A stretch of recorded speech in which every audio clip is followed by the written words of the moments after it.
जय राधा माधव कुंज बिहारी।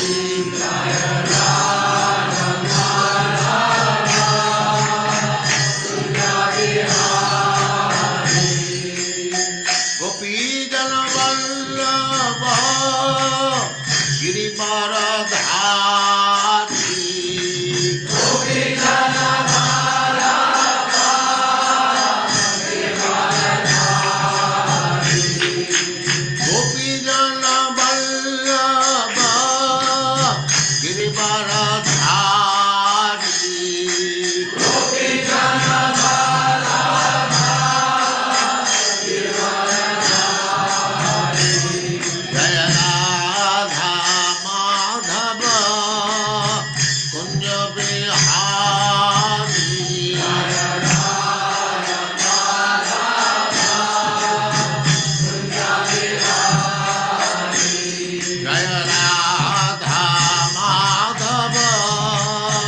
कुंज बिहारी। गोपी जन वल्लभ गिरिवरधारी।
गोपी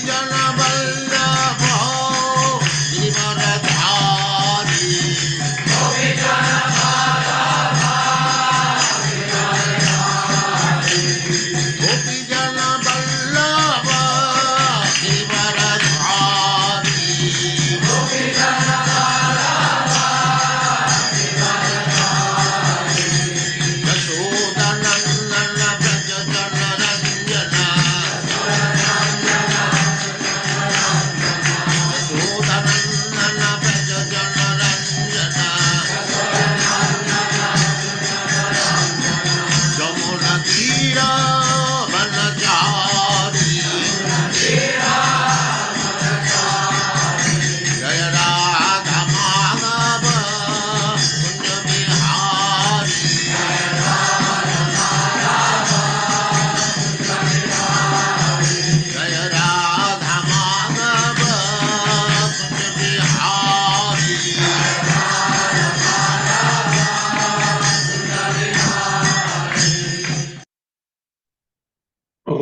भगवते वासुदेवाय।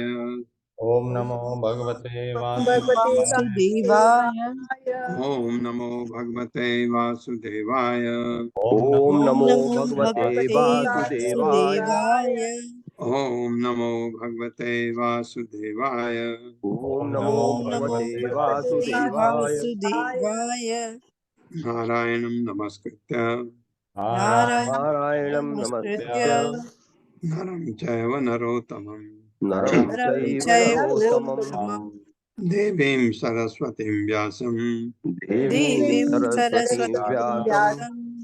ततो जयमुदीरये नष्टप्रायेषु अभद्रेषु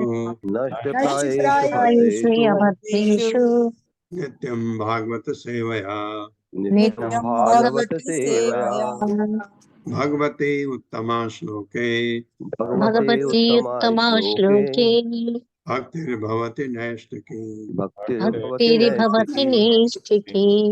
हरे कृष्ण। आप सबका स्वागत है। हरे कृष्ण हरे प्रभु जी, कृष्ण प्रभु जी, शत दंडवत प्रणाम। प्रणाम। हरे कृष्ण प्रभु जी, दंड प्रणाम। तो पुरंजन के बारे में और आगे बढ़ते हैं।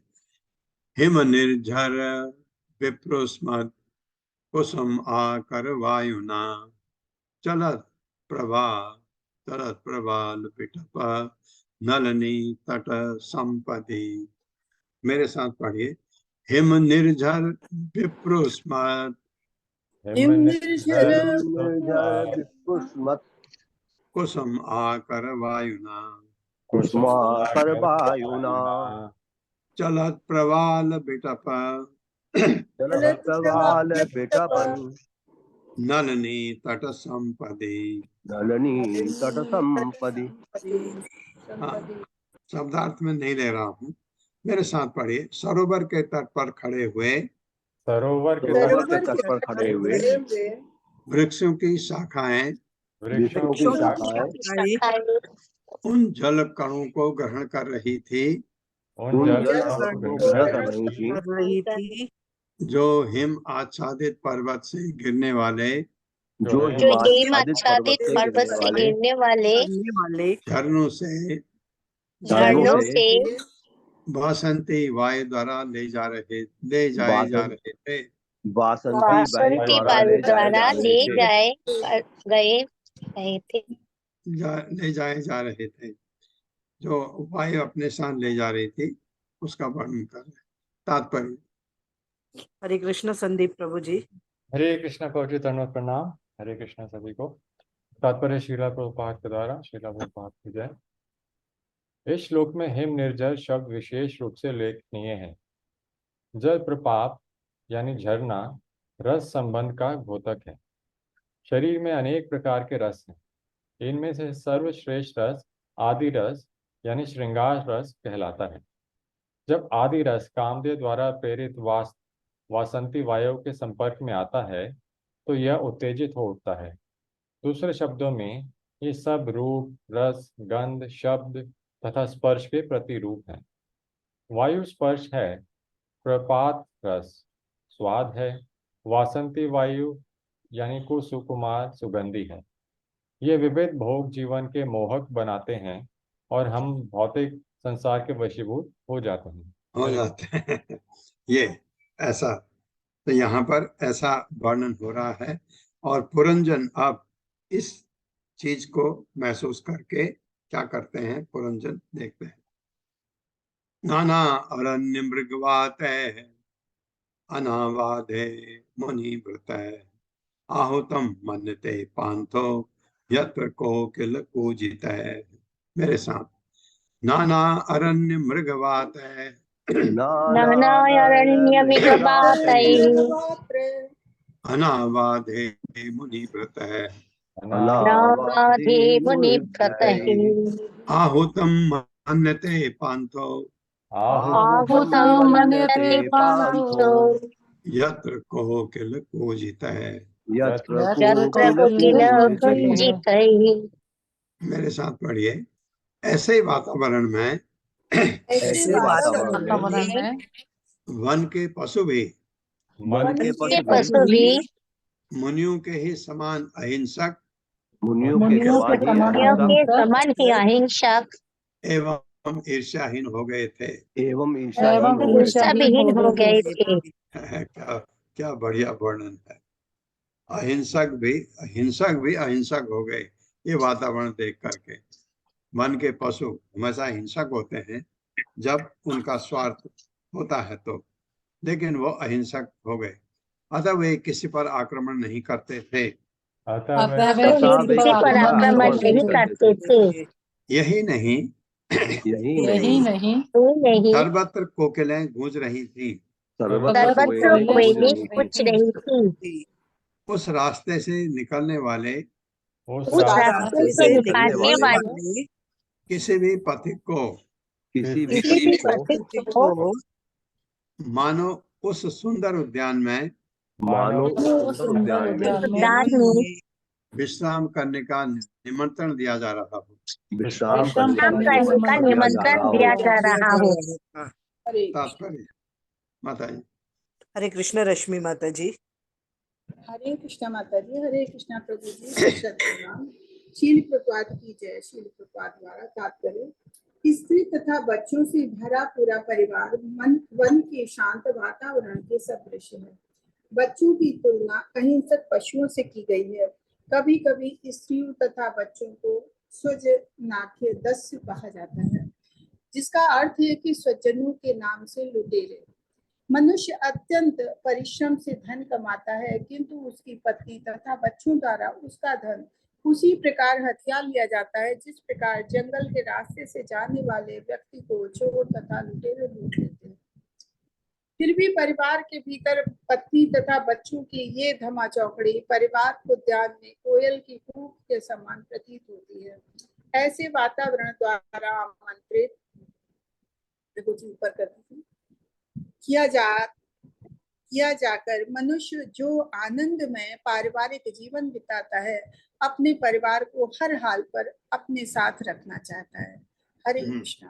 हाँ, ये प्रभुपाद ने लिखा है ऐसा, जैसे कि धन कमा के लाता है तो घर में पत्नी सब हथिया लेती है। ये बात ठीक है, लेकिन पत्नी हथियाती है घर चलाने के लिए, तो बच्चों के उनके खर्च होते हैं।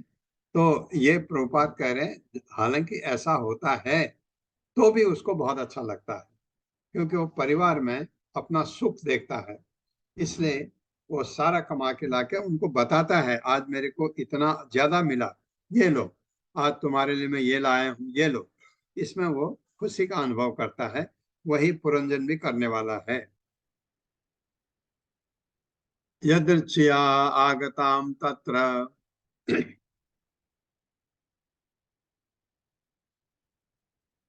ददर्श प्रमदोत्तमाम या प्रमदा उत्तमाम प्रत्यय 10 अभिरायांतिम एक एक शतनायक।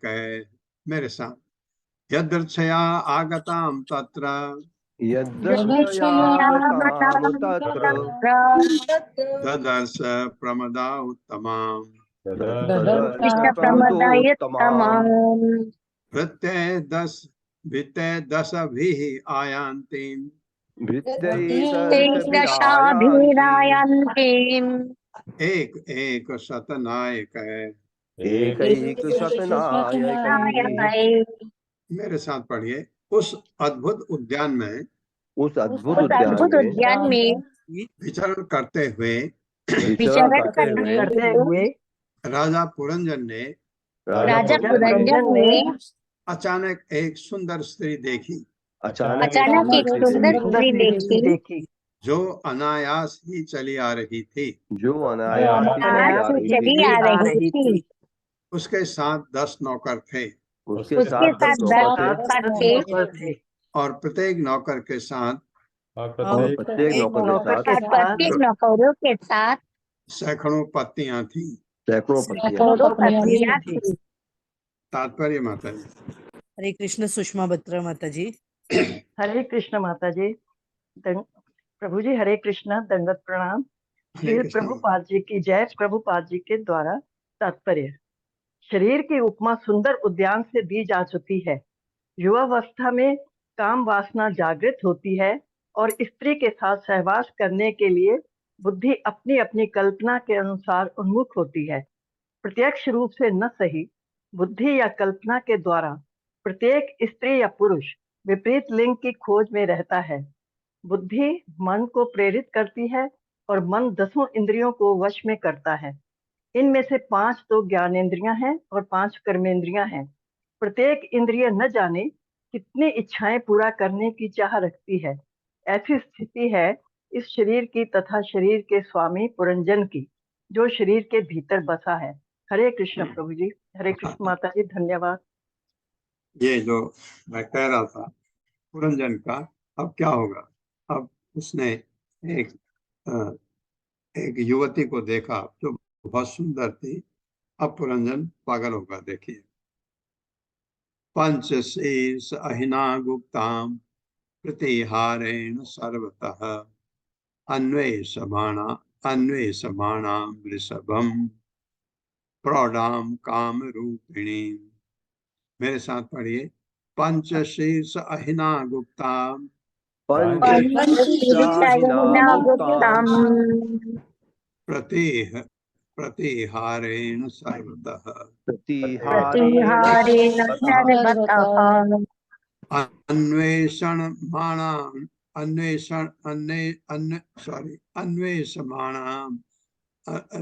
अन्वेषमाणं वृषभम् अन्वेषमाणां वृषभम् अन्वेषमाणं ऋषभम् प्रौढ़ां कामरूपिणीम्। कामरूपिणी। मेरे साथ पढ़िए। वह स्त्री 5 फलों वाले वो स्त्री 5 फलों वाले एक सर्प द्वारा एक सर्प द्वारा चारों ओर से रक्षित थी। चारों ओर से रक्षित थी। वह अत्यंत सुंदरी वो अत्यंत सुंदरी तथा तरुणी थी तथा तरुणी थी और उपयुक्त पति खोजने के लिए और उपयुक्त पति खोजने के लिए अत्यधिक उत्सुक प्रतीत हो रही थी। अत्यधिक उत्सुक प्रतीत हो रही थी। तात्पर्य माता जी। हरे कृष्ण। पूनम अखिलेश कुमार माता जी। हरे कृष्ण। पूनम अखिलेश जी। हरे कृष्णा माता जी। हरे कृष्णा प्रभु जी। तात्पर्य श्री प्रभुपाद जी के द्वारा श्री प्रभुपाद जी की जय। जीव के शरीर के भीतर प्राण शक्ति के रूप में 5 प्रकार के वायु प्राण, अपान, व्यान, समान तथा उदान कार्य करते हैं। प्राण की तुलना सर्प से की गई है क्योंकि वह केवल हवा पीकर रह सकता है। वायु द्वारा ले जाए गए प्राण को प्रतिहार या अंगरक्षक के रूप में वर्णित किया गया है। प्राण के बिना कोई एक पल भी जीवित नहीं रह सकता। दरअसल सारी इंद्रियां प्राण के अधीन कार्य करती है। वह स्त्री जो बुद्धि की प्रतीक है पति की तलाश में थी। इससे पता चलता है कि बुद्धि चेतना के बिना कार्य नहीं कर सकती। सुंदर स्त्री जब तक उपयुक्त पति द्वारा रक्षित नहीं होती तब तक वह व्यर्थ है। बुद्धि को सदैव नवीन रहना चाहिए, इसलिए यहाँ अप्रौढ़ा तरुणी शब्द प्रयुक्त हुआ है। भौतिक भोग का अर्थ है रूप, रस, गंध, शब्द तथा स्पर्श के लिए बुद्धि का प्रयोग। हरे कृष्ण प्रभु जी। हरे कृष्ण माता जी। उसमें दिखाया गया है कि ये जो सर्प कहा उसके चारों तरफ एक फन वाला सांप था, उसकी रक्षा कर रहा था। प्रभुपाद कह रहे हैं वो प्राण का स्वरूप था। और इसमें जिक्र भी आएगा काल का। काल सर्प, काल रूपी सर्प जो उसका बड़ा वर्णन है इसमें आगे आएगा। ये सब दिखाया है। ये कौन सुना रहा है इस कथा को? इस कथा को नारद मुनि सुना रहे हैं प्राचीन परिषद को। ये कथा उसको सुनाई जा रही है। सुनासाम सुदतीम बालाम सुखपोलाम वर आननाम समविन्यस्त कर्णाभ्याम विभ्रतीम कुंडल श्रियम। मेरे साथ पढ़िए। सुनासाम सुदतीम बालाम सुनासामि सुदतीं बालां सुकपोलाम वर आननाम वराननम् समविन्यस्त कर्णाभ्याम विन्यस्तकर्णाभ्यां बिभ्रतीं कुंडल श्रियम्। बिभ्रतीं कुण्डलश्रियम्। सुनासाम, सुंदर नाक वाली उस स्त्री के नाक, दांत तथा मस्तक सभी अति सुंदर थे। उसके कान भी समान रूप से सुंदर थे और चमचमाते कुंडलों से सुशोभित थे। मेरे साथ पढ़िए। उस स्त्री के नाक, दांत तथा मस्तक सभी अति सुंदर थे। सभी अति सुंदर थे। उसके कान भी समान रूप से सुंदर थे। उससे उसके कान भी कान समान भी रूप से समान सुंदर थे। रूप से सुंदर थे। मतलब उतने ही सुंदर थे, ऐसा नहीं कान में कोई कमी थी। और चमचमाते कुंडलों से सुशोभित थे। और चमचमाते कुंडल से सुशोभित थे। तात्पर्य माता जी। हरे कृष्ण सीमा सिंघानिया माता जी। हरे कृष्ण माता जी, सॉरी माता जी, मैं पढ़ नहीं पाऊंगी, डिस्टर्बेंस है यहाँ पे। ओके, हरे कृष्ण गोपाल जी प्रभु जी। हरे कृष्ण माता जी, हरे कृष्ण प्रभु जी, दंडवत प्रणाम। श्रील प्रभुपाद की जय। श्रील प्रभुपाद जी के द्वारा तात्पर्य, बुद्धि का शरीर इंद्रिय तृप्ति की वस्तुओं को भोगता है जो उसे ऊपर से ढके हैं, यथा गंध, दृष्टि तथा ध्वनि। सुनासम सुंदर नाक शब्द गंध के द्वारा ज्ञान प्राप्त करने की इंद्रियों को सूचित करता है। इसी प्रकार स्वाद के द्वारा ज्ञान प्राप्त करने का यंत्र मुख है, क्योंकि किसी वस्तु को चबाकर तथा जीभ से स्पर्श करके उसका स्वाद जाना जा सकता है। सुकोपलम सुंदर मस्तक उस विमल मस्तिष्क का सूचक है जो वस्तुओं को यथारूप में जानने में समर्थ है। बुद्धि द्वारा सारी वस्तुएं व्यवस्थित की जा सकती है। दोनों कानों में पहने गए कुंडल बुद्धि की ही करामात है। इस प्रकार यहाँ पर ज्ञान प्राप्त करने की विधियों का वर्णन अलंकारिक ढंग से प्रस्तुत किया गया है। हरे कृष्णा प्रभु जी, हरे कृष्णा माता जी। हाँ, काफी अच्छे ढंग से वर्णन किया गया है, ये दिखाने के लिए कि कैसे पुरंजन को क्या लगता है। विसंगनीवीं शुश्रोणीं श्यामां कनक मेखलां पदभ्यां वरदभ्यां चलन्तीं नुपुर देवताम इव। मेरे साथ, विसंगनीवीं शुश्रोणीं विसंगनीवीं शुश्रोणीं श्यामां कनक मेखलां श्यामां कनकमेखलां पदभ्यां कुणदभ्यां चलन्तीं पदभ्यां कुणदभ्यां चलन्तीं नुपुरे देवताम इव। नूपुरैर्देवतामिव।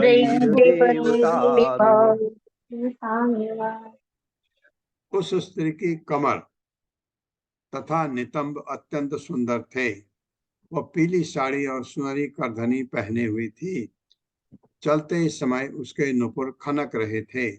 वो ऐसी प्रतीत हो रही थी मानो स्वर्ग की निवासिनी हो। मेरे साथ पढ़िए, उस स्त्री की कमर तथा नितंब अत्यंत सुंदर थे। वह पीली साड़ी और सुनहरी करधनी पहने थी। वो पीली साड़ी और सुनहरी करधनी पहने थी। चलते समय उसके नुपुर खनक रहे थे। चलते समय उसके खनक रहे थे। वो ऐसी प्रतीत हो रही थी वो ऐसी प्रतीत हो रही थी मानो स्वर्ग की निवासिनी हो। मानो स्वर्ग की निवासिनी हो। हाँ, कोई जैसे स्वर्ग की अप्सरा हो, ऐसे लग रही थी। तात्पर्य माता जी। हरे कृष्ण रीटा पंडित माता जी। हरे कृष्णा प्रभु जी, हरे कृष्णा माता जी, दंडवत प्रणाम। श्रील प्रभुपाद की जय। तात्पर्य श्रील प्रभुपाद के द्वारा इस श्लोक में उन्नत नितंबों तथा उरोजों वाली स्त्री को जो आकर्षक साड़ी पहने हो तथा आभूषणों से सजी हो देखकर मन में जो आह्लाद उत्पन्न होता है उसी को व्यक्त किया गया है। हरे कृष्ण। ऐसा बताया गया है कैसे थी, उसी के बारे में वर्णन चल रहा है, ताकि पुरंजन उस पर पूरे तरह से मोहित हो जाए। स्तनौ व्यंजित कैशोरौ समव्रतौ निरंतरौ वस्त्र अंतेन निगूहन्तीं वीडिया गजगामिनी। मेरे साथ, स्तनौ व्यंजित कैशोरौ समव्रतौ निरंतरौ वस्त्र अंतेन निगूहन्तीं क्रीडया गजगामिनी। स्त्री अपनी साड़ी के अंचल से अपने समवर्तुल एवं सटे हुए स्तनों को ढकने का प्रयास कर रही थी। वह हाथी के समान चलती हुई, गजगामिनी कहते हैं ना, वह हाथी के समान, ये पता नहीं औरतों के लिए कहा जाता है गजगामिनी, पर पता नहीं, हाथी की चाल स्लो होती है, बस चाल कोई इतनी देखने लायक नहीं होती हाथी की चाल, पर क्यों ये गजगामिनी, कुछ कारण होगा, मुझे नहीं समझ आता। वो हाथी के समान चलती हुई लज्जा बस अपने स्तनों को बार बार ढकने का प्रयास कर रही थी। मेरे साथ पढ़ी, स्त्री अपनी साड़ी के अंचल से, स्त्री अपनी साड़ी के अपनी साड़ी के अंचल से अपने समवर्तुल अपने समवर्तुल एवं सटे हुए स्तनों को ढकने का प्रयास कर रही थी। एवं सटे हुए स्तनों को ढकने का प्रयास कर रही थी। वह हाथी के समान चलती हुई, वो हाथी के समान चलती हुई लज्जावश अपने स्तनों को बार बार ढकने का प्रयास कर रही थी। बार बार ढकने का प्रयास कर रही थी। तात्पर्य माता जी। हरे कृष्ण प्रभु जी, पल्लवी माता जी को होस्ट बना दीजिए और नेक्स्ट अत्री माता जी पढ़िए। माता जी मैं जी जी माता जी। हरे कृष्ण। तत्पर शील प्रभुपाद की जय। शील प्रभुपाद के द्वारा दोनों स्तन राग तथा देश का प्रतीक है। श्रीमद् भगवत गीता 3.34 में राग तथा देश के लक्षणों का वर्णन हुआ है। इंद्रियार्थे रागुदेशो व्यवस्थितो तयर्नो वशमागच्छेतो हि यस्य परिपंथिनो। देहधारी जीवों द्वारा इंद्रियों पदार्थों के प्रति आकर्षण तथा विकर्षण का अनुभव होता है, किंतु मनुष्य को इंद्रियों तथा इंद्रियों पदार्थों यानी विषयों के वशीभूत नहीं होना चाहिए, क्योंकि ये आत्म साक्षात्कार के मार्ग में अवरोधक है। राग तथा देश के ये प्रतिनिधि आध्यात्मिक जीवन में प्रगति के लिए सर्वदा प्रतिकूल है। मनुष्य को स्त्री के स्तनों के प्रति आकृष्ट नहीं होना चाहिए। महान संत शंकराचार्य ने स्त्री के स्तनों को रक्त तथा पेशियों का समुच्चय मात्र माना है। अतः अग्रभाग के साथ के उन्नत स्तनों की मोहक शक्ति से आकृष्ट नहीं होना चाहिए। ये माया के दूत है जो पुरुष के शिकार बनाते हैं, क्योंकि स्तन समान रूप से आकर्षक होते हैं, अतः उन्हें समवृत्तों कहा गया है। कामोत्तेजना वृत्तों पुरुष के भी मन में मृत्यु पर्यंत रहती है। इस उत्तेजना से मुक्ति पाने हेतु जमुनाचार्य के समान अत्युच्च आध्यात्मिक चेतना होनी आवश्यक है। उन्होंने कहा है, जदबधि मम चेता कृष्ण पदारविंदे नव नव रस धाम अनुजतम रंतुमासीत तदबधि बात नारी संगमे स्मर्यमाणे भभूति मुख विकाराः सुष्टु निष्ठावनं च। क्योंकि मैं श्री कृष्ण की दिव्य प्रेम में क्षमा में निरंतर मग्न रहता हूँ, जिससे मुझे नित नूतन आनंद प्राप्त होता है। अतः जब भी मैं काम यानी विषय के आनंद के विषय में सोचता हूँ, तो इस विचार पर मैं थू करता हूँ और मैंने होठ बुरे स्वाद से अकड़ जाते हैं। जो आध्यात्मिक रूप से आगे बढ़ा है वो मांस तथा रुधिर के लोथरों से जो युवा नारी के स्थान स्वरूप है आकृष्ट नहीं होता। निरंतर शब्दों भी महत्वपूर्ण है, क्योंकि यद्यपि स्थान अलग अलग स्थान पर स्थित रहते हैं, किंतु ये एक सा प्रभाव दिखाते हैं। हमें राग तथा देश में कोई अंतर नहीं मानना चाहिए, जैसा कि श्रीमद् भगवत गीता 3.37 में कहा गया है। ये दोनों रजोगुण से उत्पन्न है। काम येषु क्रोध येषु रजोगुण समुद्भवः। निगोहन्तिम ढकने का प्रयत्न करने चाहिए। शब्द सूचित करता है कि भले ही कोई काम क्रोध लोभ आदि से रंजित क्यों ना हो, किंतु कृष्ण भक्ति यानी चेतना से ये सारे परिवर्तित किए जा सकते हैं। दूसरों शब्दों में काम यानी विषय का उपयोग श्री कृष्ण की सेवा के लिए किया जा सकता है। काम से प्रेरित सामान्य कर्मी दिन रात श्रम करता है, इसी प्रकार भक्त भी भगवान श्री कृष्ण को प्रसन्न करने हेतु अहर्निश काम कर सकता है। जिस प्रकार कर्मी काम क्रोध की तुष्टि के लिए कठिन श्रम करते हैं, भक्त को चाहिए कि भगवान श्री कृष्ण को प्रसन्न करने हेतु उसी प्रकार कार्यों करे। इसी प्रकार क्रोध का उपयोग भी भगवान श्री कृष्ण की सेवा में किया जा सकता है। उसका उपयोग अभक्त असुरों पर किया जाता है। हनुमान जी ने अपने क्रोध का ऐसा ही उपयोग किया। वे भगवान श्री रामचंद्र के महान भक्त थे। उन्होंने अभक्त असुर रावण के राज्य में अग्नि लगाकर अपने क्रोध का सदुपयोग किया।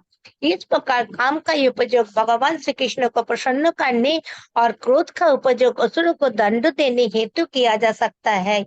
जब इन दोनों का उपयोग भगवान श्री कृष्ण की सेवा में किया जाता है तो इनकी भौतिक महत्ता जाती रहती है और इन्हें आध्यात्मिक महत्व प्राप्त हो जाता है। हरे कृष्ण। हरे कृष्णा माता जी, हरे कृष्ण। बहुत ही गूढ़ है, बहुत ये फिलॉसफी, ये बहुत इनका जो आपने श्लोक पढ़े यमुनाचार्य के, इनका बहुत वर्णन आता है बहुत जगह पर, क्योंकि यमुनाचार्य पहले सांसारिक जीवन में थे और बाद में भगवान के भक्त हो गए। तो वो अब वो विषय जीवन को याद करते कहते हैं मुझे थूकने का मन करता है। ऐसा क्यों होता है? आप अगर जैसे कोई मीठा खाने का, मैं ये उदाहरण बहुत बार दे चुका हूं आपको, कि आपको कोई गुड़ खाए या चीनी खाए के मीठा लगता है आपको। अगर आपको बढ़िया बंगाली मिठाई मिल जाए छेने वाली, बहुत अच्छी वाली, बहुत अच्छी अच्छी होती, मिल जाए, तो मीठा खाने के लिए खाली उसी को खाना पसंद करेगा। उसको आप ये साधारण मीठा देंगे, वो उसको कहेगा नहीं नहीं ये मेरे पसंद का नहीं। स्वाद की बात है। जब आप भगवान कृष्ण के भक्ति में रम जाते हैं, आपको आध्यात्मिक आनंद मिलने लगता है। ऐसा सुख जो आपको दुख देता ही नहीं। हमारे भौतिक सुख है, लेकिन उसके पीछे दुख भी है। अगर सुख पाया आपने, दूसरे क्षण दुख अवश्य मिलेगा। कोई सुख ऐसा है ही नहीं जो जिससे दुख लगा नहीं है। लेकिन यहाँ भगवान के साथ जो आपका आध्यात्मिक सुख मिलता है वो कम नहीं होता, एक तो, और हो सके आपकी भक्ति बढ़े तो बढ़ सकता है, कम नहीं हो सकता। ऐसा सुख आपको, ऐसा आनंद आ रहा है। कोई आपसे कहा अरे आओ आओ, एक सुंदर स्त्री जा रही है, आप कहेंगे मेरा कोई इंटरेस्ट नहीं। आपका इंटरेस्ट तो यहाँ है, भगवान की भक्ति में। ये हालांकि हम जैसे लोगों के लिए जो भौतिक जगत में है, ऐसा शुरू में असंभव लगता है। भक्ति में आप आगे बढ़ते हैं, संभव लगता है। भले ही आप न कर पा रहे हो, लेकिन आपको लगता है हाँ ये संभव है। और आप अगर किसी भक्त के साथ बैठ करके भगवान की भक्ति करते हैं, आपको और संभव लगता है। आप भक्ति में थोड़ा और आगे बढ़ें, लगता है ये बिल्कुल संभव है संभव है।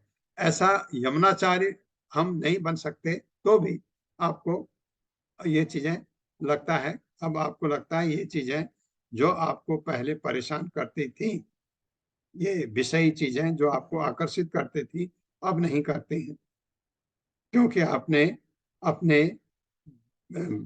इंद्रियों पर इतना नियंत्रण कर लिया है कि वह इंद्र विषय के लिए भागती नहीं। क्यों ऐसा क्यों? क्योंकि आप उनको भक्ति की तरफ दिए हैं। मैं भक्ति कर रहा हूँ, भक्ति में बहुत रम गया हूँ, इसका मतलब मेरी इंद्रियां भक्ति की तरफ, मेरा मन भक्ति की तरफ। एक बार जहां मन ने ठान लिया कि अब यही करना है, हो गया काम, तो आप यमुनाचार्य बन गए। फिर आपको भगवान के साथ जो आनंद आता है, उसके अलावा आप कोई आनंद क्या है, भौतिक जगत का आनंद तो बहुत निम्न कैटेगरी का है। ये बहुत सारे लोग इस चीज को मानते नहीं है। वो कहते हैं अगर भगवान ने इंद्रियां दी हैं, इनका इस्तेमाल क्यों नहीं करना चाहिए? हाँ, इसीलिए दी है भगवान ने, करो करो और मरो। आप अगर ये करना चाहते हो, मैंने तुमको दिया है, इनका इस्तेमाल करो और यहीं घूमते रहो। और अगर तुमने मेरे पास आना है तो ये जो ये इंद्रियों वाला सुख है, ये नहीं चाहिए। भगवान के यहाँ तो बहुत अनंत सुख है, आध्यात्मिक सुख। वहां ये विषय जीवन है ही नहीं, क्योंकि ये चीज वहां किसी में नहीं। वहां हर जितने भी सिद्ध पुरुष जाते हैं और इतने ही वहां औरतें जाती हैं, इतने सुंदर हैं दोनों, इतने सुंदर हैं, तो भी उनमें काम वासना है ही नहीं। आपने देखा वहां बच्चे नहीं पैदा होते वैकुंठ में, क्योंकि ये तो काम वासना की बात है ना।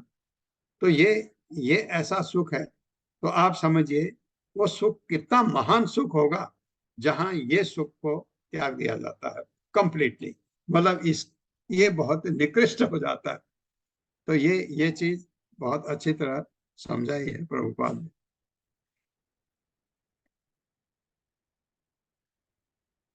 ताम आह ललितम वीरः सव्रीड सव्रीड अस्मित शोभिना सव्रीड अस्मित शोभनाम स्निग्धेन स्निग्धेन अपांग पंखेन पुंखेन स्पष्टः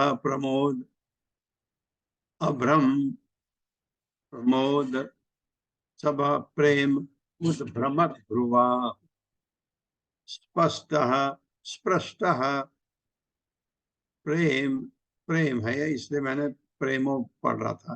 प्रेम उद्भ्रमत ध्रुवा, मेरे साथ।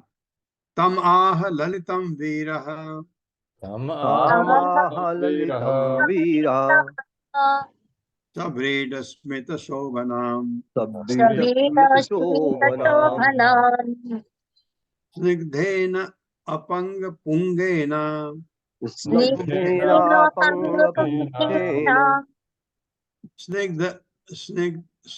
स्निग्धेन अपंग पुंखेन स्निग्धेनापाङ्गपुङ्खेन स्पष्टः प्रेम उद्भ्रमत् भुवा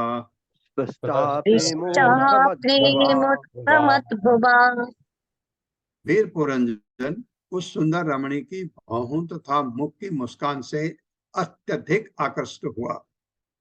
वो है पुरंजन, क्योंकि ये कथा सुनाई जा रही है बरिशत को।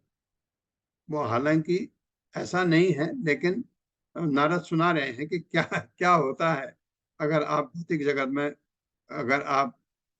भौतिक जगत में ही रह जाओ, भौतिक सुख भोग के लिए क्या हालत होती है वो बता रहे हैं। वीर पुरंजन उस सुंदर रमणी की भौं तथा मुख की मुस्कान से अत्यधिक आकृष्ट हुआ और उसके काम वासना रूपी तीरों ने तुरंत बिद गया। जब वो लजाती हुई हंसी तो पुरंजन को और भी सुंदर लगी। अतः वीर होते हुए भी वह उसको संबोधित करने से अपने को रोक न सका। मेरे साथ पढ़े, वीर पुरंजन उस सुंदर रमणी की भौहों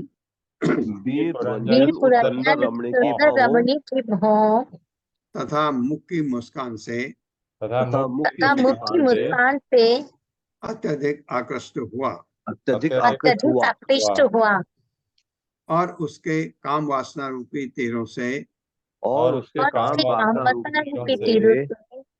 तुरंत बिंद गया घायल हो गया। मतलब जब वह लजाती हुई हंसी तो पुरंजन को और भी सुंदर लगी। अतः वीर होते हुए भी वह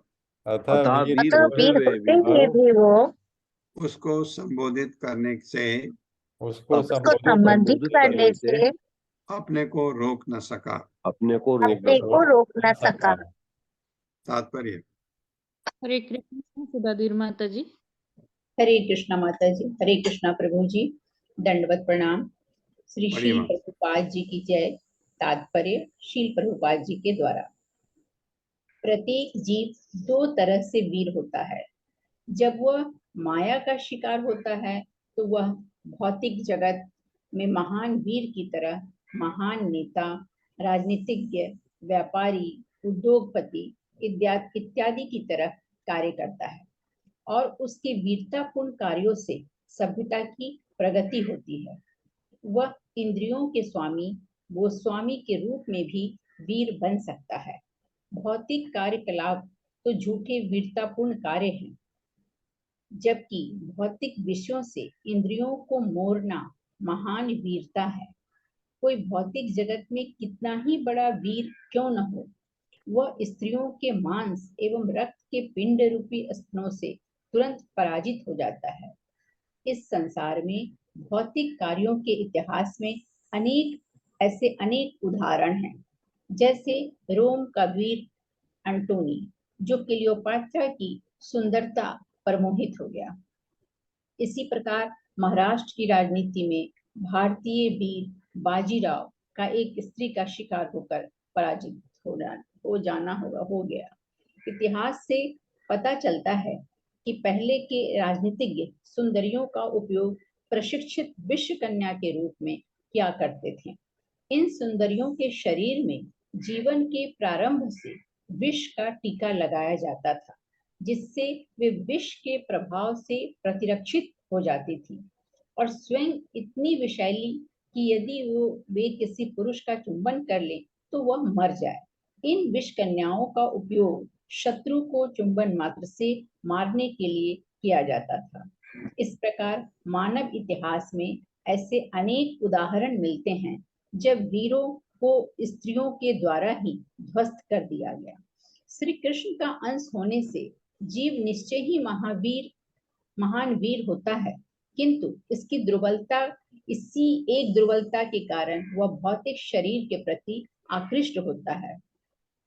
कृष्ण बहिर्मुख का भोग वांछा करे, निकटस्थ माया तारे, जापाटिया धरे। प्रेम विवर्त में कहा गया है कि जब जीवात्मा प्रकृति को भोगना चाहता है तो माया उस पर तुरंत झपट्टा मारती है। जीवात्मा को जबरदस्ती इस भौतिक जगत में नहीं भेजा जाता, वह स्त्री आकर्षण के कारण स्वेच्छा से आता है। प्रत्येक जीव को छूट है कि वह प्रकृति द्वारा आकृष्ट हो या फिर वीर की तरह आकर्षण का विरोध करे। यह केवल जीव द्वारा आकर्षित होने या न होने का प्रश्न है। माया के संपर्क में जबरदस्ती आने का प्रश्न ही नहीं उठता। जो प्रकृति के आकर्षण का प्रतिरोध करके स्थिर बना रहता है वह वास्तव में वीर है और गोस्वामी कहलाने का पात्र है। इंद्रियों का स्वामी बने बिना कोई गोस्वामी नहीं हो सकता। जीव इस जगत में इन दोनों स्थितियों में से एक का चयन कर सकता है। थोड़ा ऊपर माता जी, एक का चयन कर सकता है और चाहे तो वो इंद्रियों का दास बन सकता है अथवा उनका स्वामी बन सकता है। इंद्रियों का दास बनकर मनुष्य महान भौतिक वीर बन सकता है और इंद्रियों का स्वामी बनकर वह आध्यात्मिक वीर अथवा गोस्वामी बन सकता है। धन्यवाद माता जी। हरे कृष्णा। हरे कृष्णा। हरे कृष्णा माता जी, कितना बढ़िया तात्पर्य पढ़ा आपने। ये इतना बढ़िया प्रभुपाद ने समझाया है। दोनों वीर हैं एक तो भौतिक जगत में इंद्रियों का दास, तो भौतिक जगत में फिर सब कुछ अच्छा पिता बनने की कोशिश, अच्छा समाज सेवक बनने की कोशिश, अच्छा नेता बनने की कोशिश, अच्छा इंजीनियर, डॉक्टर, वकील, जो भी कहें आप बनने का, ये भौतिक वो क्या है, माया का दास, इंद्रियों का दास है। और दूसरा वीर जो है आध्यात्मिक वीर, जो भौतिक आकर्षणों से अब विचलित नहीं होता, वो महान होता है। आप एकदम बोलते हैं नहीं वो बहुत चरित्रवान लोग हैं, कैसे बोलते हैं? वो वीर है। वो वीर है क्योंकि उनका भौतिक चीजों से वो आकर्षित होकर उनका वो डगमगाते नहीं है। ये बहुत ही जरूरी है। ये वाला जो दूसरा वीर है आध्यात्मिक वीर, यह हमको गोस्वामी बना देता है। क्योंकि हम इंद्रियों पर हमारा पूरा कंट्रोल जब हो जाता है तो गोस्वामी का मतलब इंद्रियों का स्वामी, और हम क्या है? गोदास। इंद्रियों के दास हैं हम। ये दो वीर दोनों तरफ प्रभुपाद ने समझाया, लेकिन ये जो आध्यात्मिक वीर है, जो गोस्वामी बन सकता है, ये महान है। का त्वम कंज का त्वम कंज पलास साक्षी कस्यासीह कस्य असि इह कस्यासि कुतः सति इमाम उपपुरीं धीरो किम चिकीर्षसि शंस में। मेरे साथ, का त्वम कंच पलास अक्षी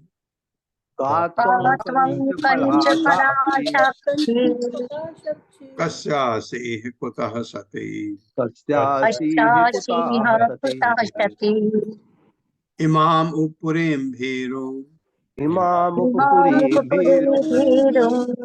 किम चिकीर्षसि शंस में। हे कमल नयनी, कृपा करके मुझे बताओ, तुम कहाँ से आ रही हो? तुम कौन हो और तुम किसकी पुत्री हो? तुम अत्यंत साध्वी लगती हो। यहाँ आने का तुम्हारा क्या प्रयोजन है? तुम क्या करना चाह रही हो? कृपया ये बातें, सारी बातें मुझसे कहो। पुरंजन आकर्षित हुआ, लेकिन कोई बदतमीजी नहीं कर रहा है, बदमाश नहीं है वो, अच्छा दिखा रखा है उसको, अच्छी तरह से बात कर, मोहित है बात करके, उसको हो सकता है उससे शादी करना चाह रहा हो। ये गलत नहीं है भौतिक दृष्टि से भी।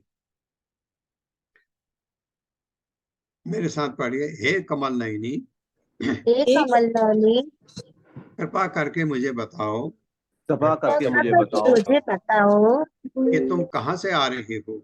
कि तुम कहाँ से आ रही हो? तुम कौन हो? तुम कौन हो?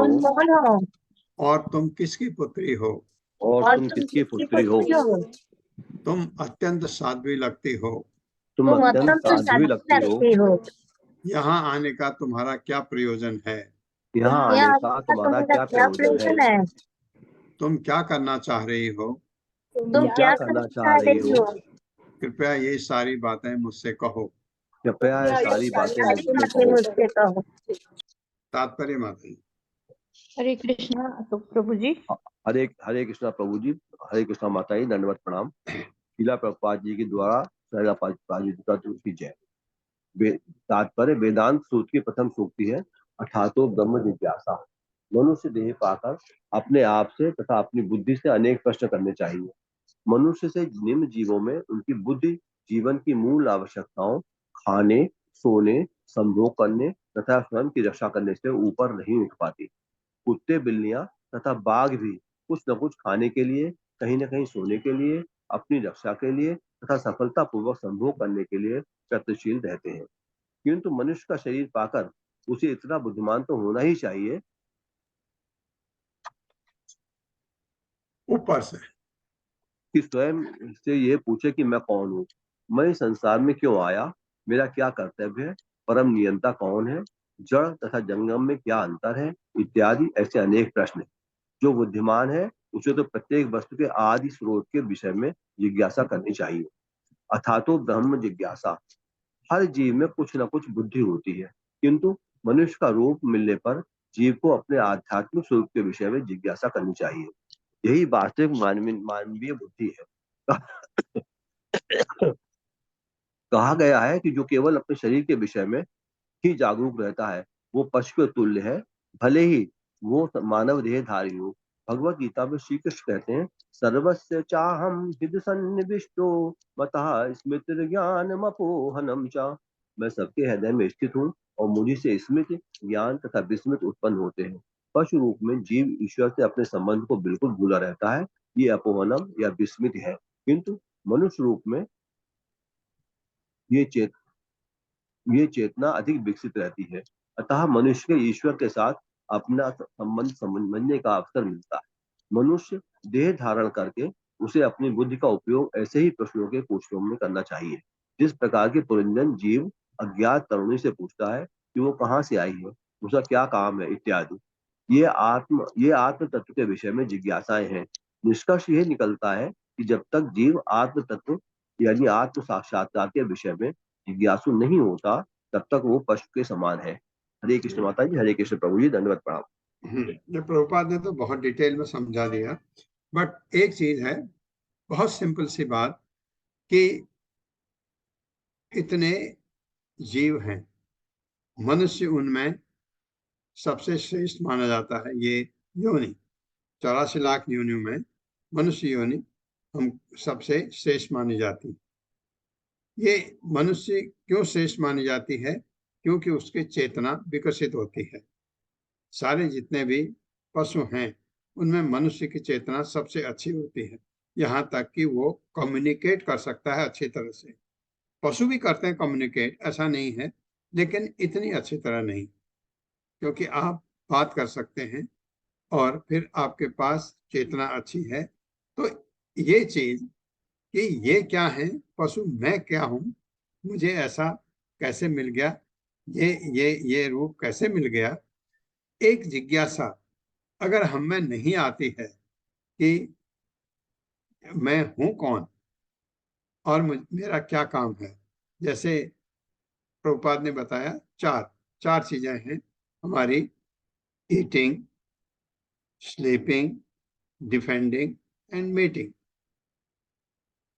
खाना खाते हैं, हम सोते हैं और हम अपना बचाव करते हैं हमेशा, और बच्चे पैदा करते हैं। ये तो सब करते हैं, 84 लाख सब कोई किसी तरह, कोई किसी तरह। तो उनमें हम में मुझ में क्या डिफरेंस है?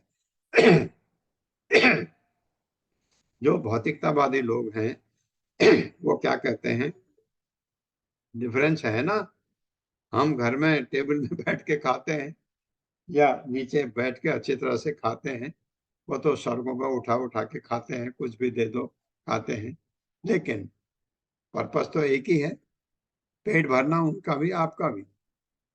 पर्पस फर्क नहीं है। सोना उनका भी आपका भी, आप उनको भी उतना ही आनंद आता सोने में जितने आपको आता। नहीं, हम क्या सोचते हैं, हम चारपाई में सोते हैं, वो जमीन पर सोते हैं। ये कोई डिफरेंस नहीं है। अगर वही सुख आप देखें, आप एक मोटर कार में जाते हैं, आपके पास गाड़ी है, बहुत सारे लोग ऐसे हैं जिनके पास गाड़ी नहीं है, यहाँ तक कि उनके पास साइकिल भी नहीं है, पैदल चलते हैं और या बस से जाते हैं। आप क्या सोचते हैं वो आपसे कम सुखी हैं? उनमें से कुछ अगर भौतिकतावादी हुए तो दुखी होंगे, जरा सा भगवान से कोई जुड़ गया वो तो आपसे ज्यादा सुखी हो सकता है। वो रात को 9 बजे सोएगा, उसको पूरी नींद, कोई चिंता नहीं, सुबह 3-4 बजे के बीच उठ जाता है, और आपको तो रात को सोने में गोली खा के सोना पड़ता है ताकि नींद नहीं आती है। तो क्या करें? ये सुख का, ये 4 चीजों से सुख का कंपैरिजन नहीं किया जा सकता। आप ये नहीं कह सकते कि हम ही सुखी हैं। ये चीज बहुत अच्छी तरह से प्रभुपाद ने बताया है, ये कि इसके अगर हमको यहाँ पर भी समझ ना आए कि मैं क्या हूँ, थोड़ा समझो अपने बारे में, तो आपको लगता है हाँ ये भौतिक जगत भगवान ने बनाया है, ऐसा कहते हैं। उनके बारे में थोड़ा कहाँ से पता लगे? तो कोई भक्त मिल गया तो कहेगा आ जाओ भगवत गीता सुनो, फिर आपको समझ आने लगता है। आगे बढ़ते हैं, भागवतम पढ़ते हैं, आगे बढ़ते हैं, चैतन्य चरितामृत पढ़ते हैं, तो आपको ज्ञान होने लगता है, तो आपको ये चीजें आती हैं। ऐसे क एते अनुपथाएत एकादश महाभटा एतावा ललना शुभ्रुः को अयम ते अहि पुरः सरः। मेरे साथ, क एते अनुपथाएत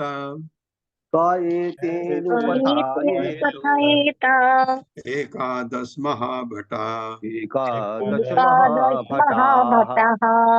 एतावा ललना शुभ्रो एतावादनः शुप्रभो को अयम ते अहि पुरः सरः कोऽयं ते कोऽयं हि ते पुरःसरः पुरःसरः।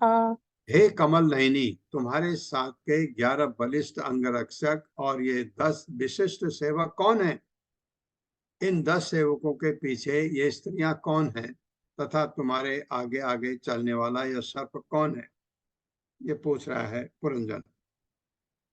मेरे साथ पढ़े। हे कमल नयनी, हे कमल नयनी, तुम्हारे साथ ये 11 बलिष्ठ अंगरक्षक तुम्हारे साथ तुम्हारे साथ ये ये 11 बलिष्ठ 11 अंगरक्षक और बलिष्ठ अंगरक्षक और ये 10 विशिष्ट सेवक कौन हैं? और और ये 10 विशिष्ट सेवक विशिष्ट कौन है? सेवक कौन है?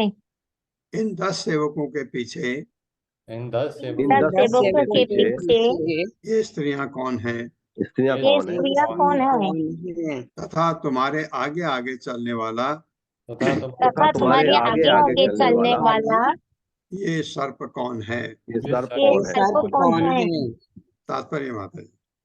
ये कृष्णा सुशील गुप्ता प्रभु जी। हरे कृष्णा प्रभु जी, हरे कृष्णा माता जी, दंडवत प्रणाम। हरे कृष्णा। तात्पर्य श्रील प्रभुपाद द्वारा मन के 10 बलिष्ठ नौकर हैं, 5 कर्मेंद्रियां तथा 5 ज्ञानेंद्रियां। ये 10 मन के अधीक्षण में कार्य करते हैं। मन समेत ये 10 कुल मिलकर 11 प्रबल अंगरक्षक बनते हैं। इंद्रियों के अधीन सैकड़ों स्त्रियों को यहाँ पर ललना कहा गया है। मन बुद्धि के अधीन रहकर कार्य करता है और ये 10 इंद्रियों मन के अधीन रहती हैं और 10 इंद्रियों के अधीन असंख्य इच्छाएं रहती हैं जिनकी पूर्ति होनी है, किंतु ये सब प्राण पर आश्रित हैं, जिसे यहाँ सर्प के रूप में प्रदर्शित किया गया है। जब तक प्राण रहता है तभी तक मन कार्य करता है और मन के अधीन सारी इंद्रियां काम करती हैं और इन इंद्रियों के अनेक भौतिक इच्छाएं उत्पन्न होती हैं। वास्तव में पुरंजन नामक जीव इतने सारे तामझाम से अत्यधिक उलझन में रहता है। ये सारा तामझाम अनेक प्रकार की चिंताओं को जन्म देता है, किंतु जो व्यक्ति श्री भगवान की शरण में चला जाता है और सारा कार्य उन्हीं पर छोड़ देता है, वो ऐसी सारी चिंताओं से मुक्त हो जाता है। अतः प्रहलाद महाराज क्षणिक भौतिक जीवन को स्वीकार करने वाले व्यक्ति को पूर्ण पुरुषोत्तम भगवान की शरण ग्रहण करने और सारी चिंताओं से मुक्त होने हेतु तथा कथित जिम्मेदारियों को छोड़ देने का उपदेश देते हैं। हरे कृष्ण प्रभु जी, हरे कृष्ण माता जी। बहुत बढ़िया समझाया है। 10 कौन थे? 10 ये एक, क्योंकि पुरंजन के बारे में प्रभुपाद ने पहले भी बताया कि ये बिल्कुल एक काल्पनिक कहानी है। प्रभुपाद कहते हैं पुरंजन, हर कोई व्यक्ति पुरंजन है क्योंकि उसकी ये ऐसी इच्छाएं होती हैं। तो उसके 4 जो बताया, उसके 10 कौन है तुम्हारे साथ, ये इंद्रियों का रूप बताया। ये एक्चुअली ऐसी कहानी है, लेकिन आप कहानी की तरह सुने इसको, फिर बाद में पुरंजन को क्या होता है, तो ये बहुत लंबा है, इसलिए मैं इसको कोशिश कर रहा हूँ थोड़ा हम जल्दी इससे निकले आगे। तो ये बताया प्राण का, उसको जो सांप बताया, क्योंकि ये 10 हमारी इंद्रियां किसी काम की नहीं अगर प्राण नहीं है। प्राण गया तो इनका कोई मतलब नहीं। तो ये ऐसा रूप करके बताया गया है, लेकिन आप इसको न भी माने, आप इसको भौतिक रूप में भी देखें तो उसके साथ ये कौन है, ऐसा पुरंजन पूछ रहा है उससे। ओम अज्ञानतिमिरान्धस्य ज्ञानाञ्जनशलाकया चक्षुरुन्मिलितं तस्मै श्रीगुरुवे नमः। नमो विष्णुपादाय कृष्णप्रस्थाय भूतले श्रीमते भक्तिवेदांत स्वामिनिति नामिने। नमस्ते सरस्वती देवे गौरवाणी प्रचारिणे निर्विशेष शून्यवादी पाश्चात्य देशतारिणे। जय हो श्री कृष्ण चैतन्य प्रभु नित्यानंद श्री अद्वैत गदाधर शिवासादि गौर भक्तवृंद। हरे कृष्णा कृष्ण कृष्ण हरे हरे, हरे राम राम राम हरे